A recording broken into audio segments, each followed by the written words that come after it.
from New Zealand. Well done, okay? Okay. Now, from New Zealand, what was the language? I don't know if the right, the Maori? Yeah, the Māori people, okay? The indigenous people of New Zealand, the Māori people. So it's traditional for us to introduce myself using that proverb. And really what I did was, as a Christian, I acknowledged God and I thanked Him that we can be here today. Now, as I said, my name is Richard Vanderpyl. I arrived with my wife. I have 4 children, 2 boys and 2 girls. They were the reason we left them behind in New Zealand. No, not really. The youngest is 21, the oldest is 27. So just a nice age for them to be left there in New Zealand. I love Hong Kong. I've been here nearly 2 years and it's been a wonderful, I know, such a strange time, but yet in the midst of it, it has been really quite amazing. Part of what's made it easy for me is being at an amazing school as well. I've been in education for 34 years. In New Zealand, I was the head of the 2nd largest Christian school in New Zealand, there for 17 years, and then here now to Hong Kong. I love education, and I love Christian education in particular. And it's a really interesting thing because they say that vision is a picture of the future. The vision is a picture of the future. So when you are here today and you are looking at lots of different schools, you should look at what the vision statement of each school is. Because you see, the vision statement of a school, the mission statement of a school, is what it says, this is what our picture of the future for your son or daughter to become is like. When you read what the mission statement of a school is, they are saying to you, this is how we want to shape your son and your daughter, so when they leave us, this is what we hope to have achieved. So it's really important that you look at what is the vision statement of the schools that you are considering. Now, before I even introduce, for example, our school's vision statement, we have an even deeper underlying philosophy, an even deeper ethos in the school. And it comes to that mouthful of a question.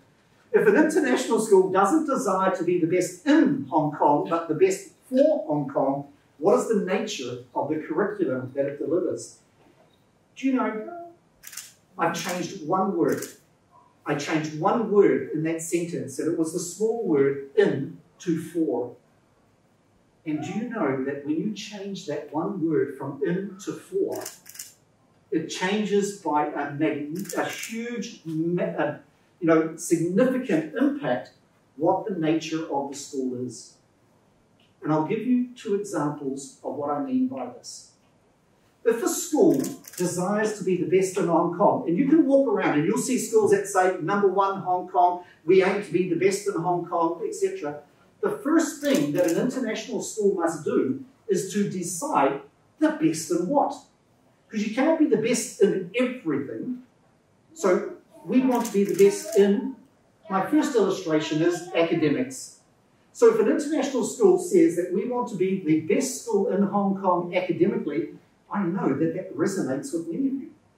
I'm a parent of 4 children. Of course I want a good academic education for my son and daughter. But listen to the impact that when it desires to be only the best in academics in Hong Kong, this is what happens. The first thing it does is this. It does, how do we accept our students? Because we only want to accept students that are going to help us achieve our goal of being the best in Hong Kong academically. So we'll do an assessment, and it gets as tough as this. Welcome, families. Welcome to our school.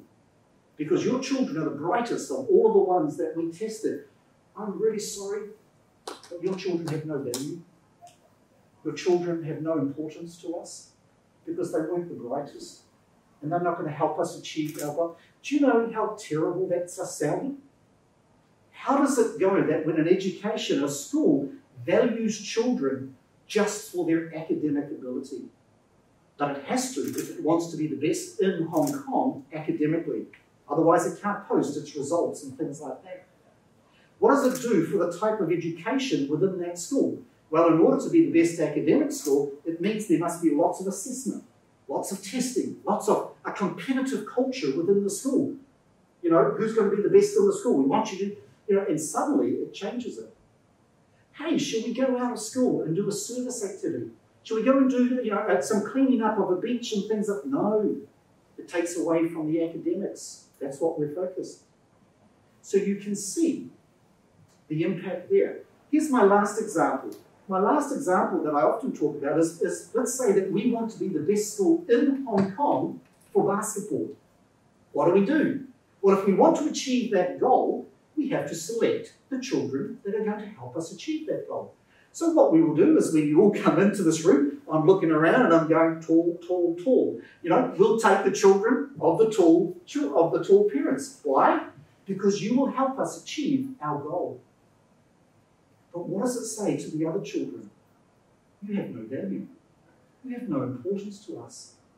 There is no way that an education system should value children according to the traits or the character or the nature of those children. It is far too young. But when we change from trying to be the best in something to being the best for Hong Kong, the focus shifts away from best in an academic or basketball to the type of student who graduates from our school. Because you see, when someone is going to be the best for Hong Kong, the best for their family, the best for the group they belong to, the best wherever they live, it comes down to the type of person that person is. And that's why for us at Christian Alliance International School, we do strive in every area. Oh boy, we do. But our goal is not to try and be at the top, because then we're focusing on a thing, academic or basketball or something else. Our goal is to say the graduate who leaves the school, what type of ambassador are they that we are proud of? Because we know they'll have a positive impact. So what does that look like? Well, as I said to you, look at what actually, that's right. So what I want you to do is this. I want you to picture this. Picture sitting or in the place of Athens, the city of Athens. And I want you to picture standing on a hill and observing a group of young boys who are about to swear their allegiance to the city of Athens. Now, back in those days, in 200 AD, there was a requirement that every boy, before they could become a citizen of Athens, they had to swear what was called the Ephebic Oath. And the Ephebic Oath is the most beautiful oath. And part of the Ephebic Oath is this. These young men, before they could become citizens of Athens, had to swear that when I leave, I shall not leave my country smaller when I die, but greater and better, so far as I am able by myself and with the help of all. Do you know, I love the Ephebic Oath, because what it says is that this person is saying, when I leave this city, it will be better and greater because I've been there. And that for me is the purpose of education. The purpose of education is about, will that student leave the place they've been at better because they have been there? And that is giving it a purpose that is greater than themselves. What I love about that, the Ephebic Oath is this. It's not just about the individual. Notice it says, and with the help of others. A good education, an international education, is one that also talks about community. It talks about collaboration. It doesn't talk about individuals as being the most important. It is the community. So what does it look like for Christian Alliance International School? Well, here's our mission. It's to cultivate learners with knowledge, skills, integrity, and discernment, growing in love for God and service to humanity. I want you to see that it starts with the student and finishes outside of them. It starts with the student because it speaks about their knowledge and their skills, their integrity and their discernment. It begins here, but it doesn't finish here. And when you look at schools, see whether those schools have an outward focus. For us as a Christian school, it is to love God, and it's also to serve humanity, to be of benefit and blessing for that. So how do we achieve that? Well, the first thing we want to know is this. A good education, a good international education, does not look at your son or daughter from this part only. If a school is looking for academic only, it'll only look at this part of your son or daughter and say to themselves, what's their cognitive ability like?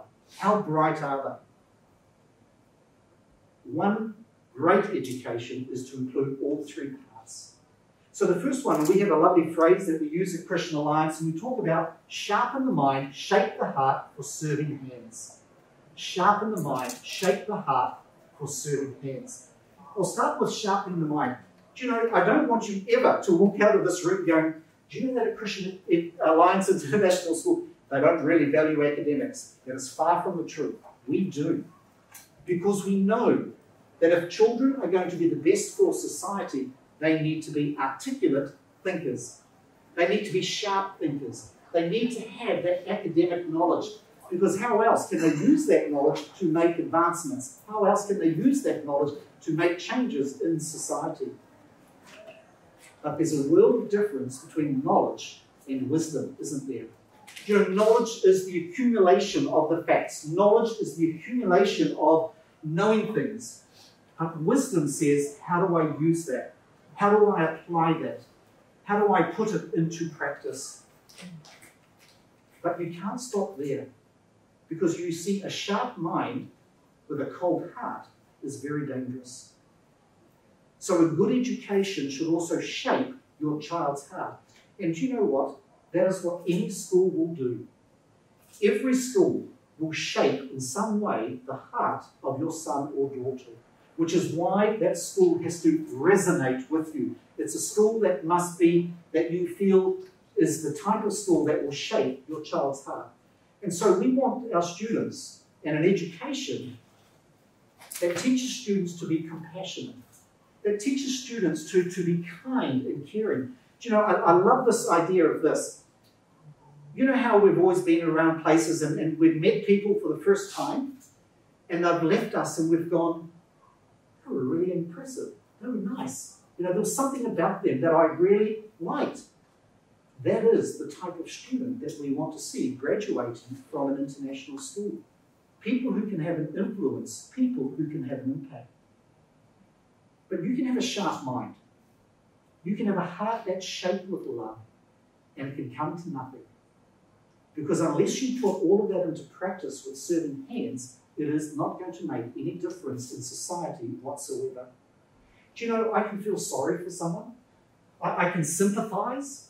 I can sympathize with someone for their predicament that they're in. And I could then walk away. Intellectually, I've gone, they're in a tough spot. My heart goes, oh, that's a bit sad. And then I walk away. A good quality international education is one that teaches the students to serve. So that's the difference between sympathy and compassion. Compassion compels you. Compassion says be a companion to the person who is suffering. So when you are looking at different schools, if it's just about an academic ranking or a sporting ranking, then these other things will be secondary to it. And yet these things are what will have the greatest influence in our society, is when people are making a difference to those around them.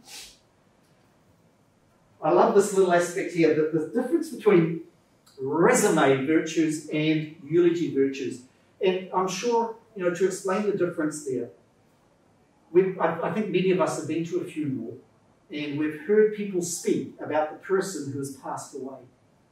And we listen to what they say about them, and they say wonderful things about that person. They talk about, you know, she was such a kind-hearted person. You know, he would always go out of his way to help me and things like this. And what do they speak about at a funeral, at the eulogy? They speak about the person's character. They speak about the person and the virtues of that person. And honestly, I sometimes sit at a funeral and listen, and I think, I wish I could be like that. I hope they say those things about me. And that, isn't it interesting that we aspire to those eulogy virtues because it speaks of the character and the heart of the person. What are resume virtues? Well, that's what you put on your CV. That's what you, when you go for another employer and you put it on your CV, you say, you know, I'm punctual, I'm hardworking, I meet my deadlines, I'm accurate, I'm precise. Both are important. And a good international education will teach both. It will teach the discipline of hard work. It will teach the discipline and the honour of being punctual. But it will also speak about the type of person who is in the workplace as well. Because again, the graduate from an international school, the graduate from Christian Alliance International School, I want them that they are leaving their workplace better because they have been there when they leave. Resume virtues, eulogy virtues, we remember the most when someone leaves our business, when someone leaves, we remember the type of person they were. Not necessarily whether or not they were on time every day in that aspect. So I've talked about the nature of the curriculum, well, the nature of the student. I just want to focus now on the nature of the curriculum. Because again, if the school is focused on being the best for Hong Kong, the best for that child's family, the best for that child wherever they are, it'll have an impact in 3 ways on the curriculum. Because an academic school will only deal with number 1. An academic school will only deal with learning for understanding. We'll teach you to understand. The curriculum is there, so you learn about yourself, you learn about the world. That's all good. Absolutely must do that. We must teach our children to understand what is the difference between fake news and real news. How do I critique what I hear? Do I just believe everything, or do I have the skills to critique it? The curriculum must learn for understanding. But it's deficient if that's all it is. Because what happens is this. The students go, Sir, is what we're learning today in the test? And what they're basically saying is, should I put any effort into learning today? Because if it's not on the test, sir, why are we doing this? And you see how narrow it becomes? Because when you want to be the best in Hong Kong academically, you are teaching to a test because that's how you are measured.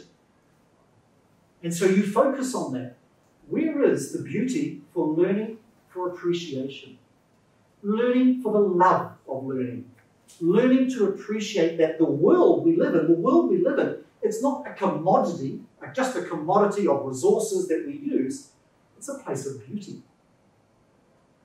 Do we always have to learn something that is productive, that we can use? Or can we just learn for the beauty of learning something, of knowing something? So, you think about a musician. There's mastery involved. Of course there's mastery involved in learning the violin and other instruments. But if that's all it is, there's no enjoyment, is there? The enjoyment of learning an instrument is to appreciate the beauty of what you are able to perform. The final one there is learning for responsible action. And then again, it keeps driving it back to this. It keeps driving it back to learning for a purpose. Do you know that a curriculum should allow students to go out of the school and do things? A curriculum should allow students to practice what they are learning and to know that they should have that impact in society around them. Do you know, if you look at that, you can sort of see the head, the heart, and the hands in terms of the nature of the curriculum. The sharp minds, learning for understanding.